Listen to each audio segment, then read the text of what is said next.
नमस्कार साथियों, स्वागत है आप सभी का एक बार फिर से आपके अपने YouTube चैनल संस्कृत ग्रुप्स पर। साथियों, वीडियो है शाला दर्पण के माध्यम से जो scholarship pre matric, post matric, SC, ST, OBC, इसमें जो online auto process system start हुआ है उसके बारे में, उसकी पूरी गतिविधियों के बारे में, साथ ही जो समस्याएं साथियों को फेस करने को पड़ रही है, जो स्कॉलरशिप जो इंचार्ज हैं उनको जो समस्या फेस करने को पड़ रही है, वो भी इसमें मैं जोड़ने का प्रयास कर रहा हूं, ताकि यदि सक्षम स्तर के अधिकारी इस वीडियो को देख रहे हैं तो शायद इस समस्या का समाधान करवाने का प्रयास करेंगे। तो चलिए सीधे चलते हैं शाला दर्पण पर। शाला दर्पण का आपको सिस्टम पता है, अपने आईडी डालने हैं, पासवर्ड डालने हैं और अब कैप्चा डाल के लॉगिन करना है। मैं पहले बता रहा हूं स्कूल लॉगिन करके स्कॉलरशिप का जो सिस्टम है उसको कैसे हम समझेंगे उसके बारे में, उसके बाद हम बात करेंगे इंचार्ज लॉगिन पर। ठीक है, तो सबसे पहले तो आप आगे बढ़े, अपना आईडी पासवर्ड डाल करके, कैप्चा डाल करके आप लॉगिन कर लें। सबसे पहले जो साथी पहली बार इस चीज को कर रहे हैं उनको मैं बता दूं, उन संस्था प्रधान को बता दूं और उन स्कॉलरशिप इंचार्ज को बता दूं, क्योंकि कुछ स्कूल ऐसी हैं जो हाल ही में प्राइमरी से अपर प्राइमरी हुई है, तो उनको ये चीज पहली बार फेस करने को मिलेगी। तो वो क्या करें, सबसे पहले कार्मिक में जाकर के जो वर्क इंचार्ज मैपिंग है, ये देखिए वर्क इंचार्ज मैपिंग आपको यहां देखने को मिलता है यहां पर। ठीक है, वर्क इंचार्ज मैपिंग पर जाकर के आपको क्लिक करना है। क्लिक करने के बाद जो भी आपका शाला दर्पण पर ये देखिए प्री मैट्रिक और पोस्ट मैट्रिक इंचार्ज का है, यहां पर आप क्लिक करें। प्री मैट्रिक है तो प्री मैट्रिक और पोस्ट मैट्रिक है तो पोस्ट मैट्रिक, और जो भी आपके इंचार्ज हैं उन इंचार्ज का नाम आपको यहां पर शो हो जाएगा। आप उसमें से सिलेक्ट करके उसको यहां पर ऐड कर सकते हैं। जैसे ही आप ऐड करेंगे, नीचे उनके नाम के आगे आपको एक्टिव या नॉन एक्टिव या डीएक्टिव नजर आ जाएगा। तो जो भी प्रेजेंट में इंचार्ज हैं उनके नाम के आगे आपको स्टेटस में एक्टिव नजर आना है। यह सबसे पहला काम आपको करना है। ठीक है, इसके बाद आप क्या करेंगे, इंचार्ज आपने बना लिया। इंचार्ज बनाने के बाद आप आए स्कीम्स पर, योजनाएं पर, और यहां आकर के आप छात्रवृत्ति टैब को ओपन करें। यहीं पे आपको नजर आ जाएगा स्टूडेंट स्कॉलरशिप का न्यू पोर्टल का लिंक, आप इस पर क्लिक कर लें। क्लिक करते ही go to beneficiary scheme portal पर आपको रिडायरेक्ट कर दिया जाएगा। जैसे ही आप क्लिक करते हैं तो यहां आपको सेशन डालना है 23-24, और यहां पर आपको स्कॉलरशिप डालनी है। प्री मैट्रिक है, पोस्ट मैट्रिक है, मैं बात कर रहा हूं प्री मैट्रिक की, तो हमने प्री मैट्रिक पर क्लिक किया, सबमिट किया।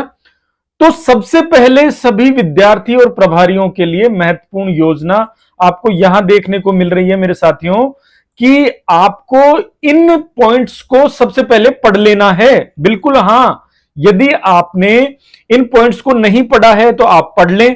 यदि व्हाट्सएप ग्रुप पर आपके पास ये जो स्क्रीनशॉट आया है तो आप इसको जरूर पढ़ लें, क्योंकि इसके अंदर ही सारी बात आपको बताई गई है।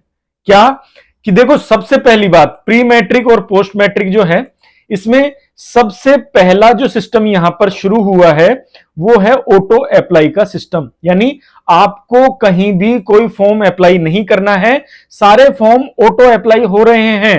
ये देखिए सेकंड पॉइंट में बताया है कि प्रतिदिन रात को 6 बजे से सुबह 6 बजे तक पोर्टल ऑटो अप्लाई सिस्टम पर चलता है।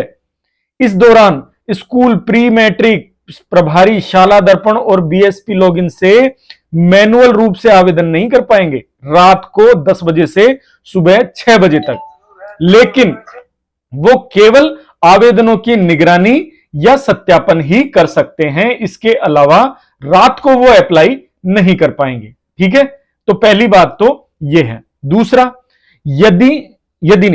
सभी पात्र छात्र जो कारणवश प्रभारी द्वारा आवेदन नहीं कर पाते हैं या आवेदन पेंडिंग है तो उनका आवेदन ऑटो सिस्टम से कर दिया जाता है। ठीक है, ऑटो अप्लाई प्रतिदिन तभी काम करेगा जब किसी विशेष योजना के लिए शेड्यूल अभी चल रहा हो। यदि किसी स्कूल प्रभारी को लगता है कि कोई आवेदन ऑटो सिस्टम द्वारा गलत तरीके से लागू हो गया तो आपको चिंता करने की जरूरत नहीं है, या गलत छात्र जानकारी के साथ स्वतः ही लागू हो गया तो प्रभारी क्या करे, प्रभारी उस आवेदन को हटा सकता है। इंचार्ज लॉगिन करना है शाला दर्पण पोर्टल पर, और वहां जाकर के अप्लाई और रिजेक्ट का फर्स्ट स्टेप आता है, वहां जाकर वो फॉर्म को रिजेक्ट कर सकता है। आपको रिजेक्ट में कारण डालना है और आप उस फॉर्म को रिजेक्ट कर सकते हो, वो फॉर्म वापस रिजेक्ट हो जाएगा। ठीक है, और बाद में क्या करना है, मैनुअल रूप से उसका वापस आवेदन कर सकते हैं। ठीक है, आवेदन ऑटो सिस्टम द्वारा सही ढंग से लागू किया गया है तो प्रभारी को क्या करना है, उसको वेरीफाई करना है और उसको लॉक करना है। लॉक और वेरीफाई अपने आप नहीं होगा, अपने आप फॉरवर्ड जरूर हो जाएगा, यानी ऑटो अप्लाई जरूर होगा, लेकिन ऑटो वेरीफाई या ऑटो लॉक नहीं होगा, वो प्रभारी को ही करना पड़ेगा। ठीक है, किसी भी छात्र को अनावश्यक रूप से अस्वीकार नहीं करें। यदि कोई बालक पात्र है तो आप उसको रिजेक्ट न करें, यदि करते हैं तो उसका अस्वीकृति का कारण वैध होना चाहिए। यदि कारण वैध नहीं है तो आप उसको अस्वीकार या रिजेक्ट न करें। ठीक है, ऑटो सिस्टम द्वारा लागू आवेदन पूरी तरीके से शाला दर्पण पर उपलब्ध छात्र जानकारी यानी प्रपत्र 9 की जानकारी, छात्र लाभकारी जानकारी और छात्र परिणाम जानकारी, इन 3 बेस के ऊपर आधारित है। यानी कि आपका जो बालक है उसका प्रपत्र 9 कंप्लीट होना चाहिए, बालक से संबंधित लाभकारी योजनाओं का जो टैब यहां पर दिया गया है वो कंप्लीट फिल होना चाहिए, और छात्र का परिणाम की जानकारी वो कंप्लीट फिल होनी चाहिए। जिनकी ये जानकारियां कंप्लीट है वो ही पात्र बालक माने जाएंगे शाला दर्पण पोर्टल पर। यदि कोई भी चीज, जैसे प्रपत्र 9 की बात करूं तो यदि बालक का आधार जनाधार यहां पर फीड नहीं है, ऑथेंटिकेट नहीं है, तो वो पात्र में नजर नहीं आएगा। यदि लाभकारी योजना के अंतर्गत उनकी इनकम या उनसे संबंधित जो डिटेल है वो अपडेट नहीं है तो भी वो पात्र में नजर नहीं आएगा। और इसके अलावा छात्र परिणाम यदि अपडेट नहीं है तो रिजल्ट के आगे क्रॉस नजर आएगा। ठीक है, तो ये 3 इसके बेसलाइन है। सभी लागू आवेदनों को सिस्टम द्वारा ऑटो लॉक कर दिया जाएगा। यदि आवेदन करने के 10 दिन के भीतर प्रभारी लॉक नहीं करता है तो आगे ये बात और कर दी गई है कि यदि आपने उसको वेरीफाई या लॉक नहीं किया तो 10 दिन के अंदर अंदर वो लॉक भी हो जाएगा और संबंधित कार्यालय को भेज दिया जाएगा। इसलिए साथियों, आप रोज पोर्टल पर इसको जरूर से जरूर चेक करें।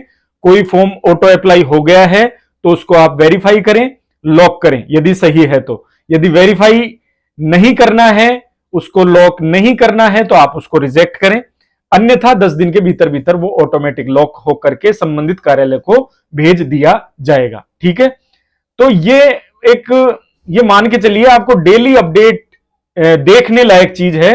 यदि आप ये नहीं करेंगे तो निश्चित रूप से समस्या हो सकती है। ठीक है, अब आगे बढ़ते हैं। डैशबोर्ड आपको पता है, डैशबोर्ड आपके सामने खुला हुआ है। अब इसमें समस्या जो आ रही है वो मैं बताना चाहूंगा। स्टूडेंट एलिजिबिलिटी हमने यहां पर की, सेशन यहां सेलेक्ट किया। अब सबसे पहली बात तो यहां पर प्री मैट्रिक के अंतर्गत देखो SC ST फिर 6 से 8, फिर SC 9 से 10 और ST 9 से 10, केवल ये 4। और इसके अलावा अभी प्री मैट्रिक OBC 9 से 10 ही, यानी ये 5 स्कीम ही नजर आ रही है। यानी पोर्टल अभी ऑटो अपडेट हो रहा है।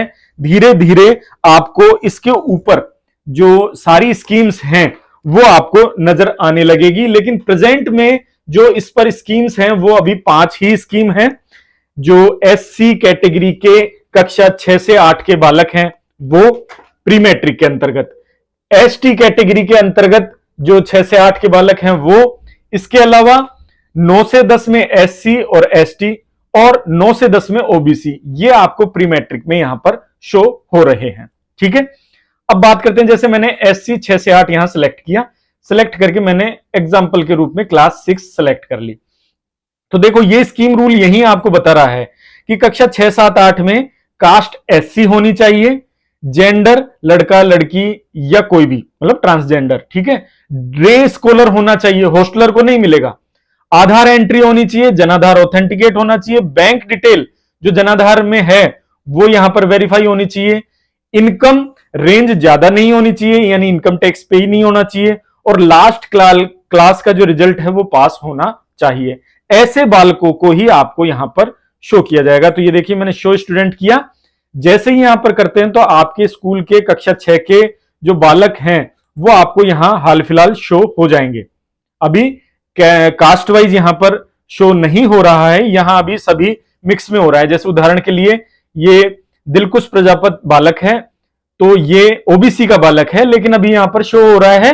तो देखो यहां पर ही आपको समझने वाली बात है कि कास्ट में ये जो कास्ट का कॉलम है, यहां पर कास्ट में आपको देखें यहां पर क्रॉस नजर आ रहा है, क्योंकि ये बालक एससी का है ही नहीं, लेकिन यहां पर शो हो गया, इसलिए यहां पर कास्ट में आपको क्रॉस नजर आ रहा है। ठीक है, अब आप आगे बढ़े तो जैसे मैं इस बच्ची से शुरुआत करता हूं, यहां बच्ची का नाम है। अब शाला दर्पण पोर्टल पर इसका प्रपत्र नो कंप्लीट था, इसका आधार जनाधार ऑथेंटिकेट था, इसका आय की जो प्रविष्टि थी वो कंप्लीट थी, और इसका रिजल्ट कंप्लीट था। इसलिए इस सभी कॉलम में यहां पर आपको ग्रीन टिक देखने को मिल रहा है। ठीक है, अब जहां आपको रेड टिक देखने को मिल रहा है, रेड क्रॉस देखने को मिल रहा है, आपको करना क्या है, संबंधित बालक के संबंधित प्रविष्टि में जाकर के उसको अपडेट करना है। जैसे क्लास में मिस्टेक है तो आप बच्चे के प्रपत्र 9 में जाएं और वहां पर क्लास अपडेट करें, सॉरी कास्ट अपडेट करें। यदि आधार जनाधार में क्रॉस है तो हो सकता है उस बच्चे का आधार जनाधार अभी ऑथेंटिकेट नहीं हुआ, तो वो आप ऑथेंटिकेट करें। और फिर लाभकारी योजनाओं का जो टैब है उसमें जाकर के आप उनकी जो इनकम है वो आप सबमिट करेंगे तो ये हो पाएगा।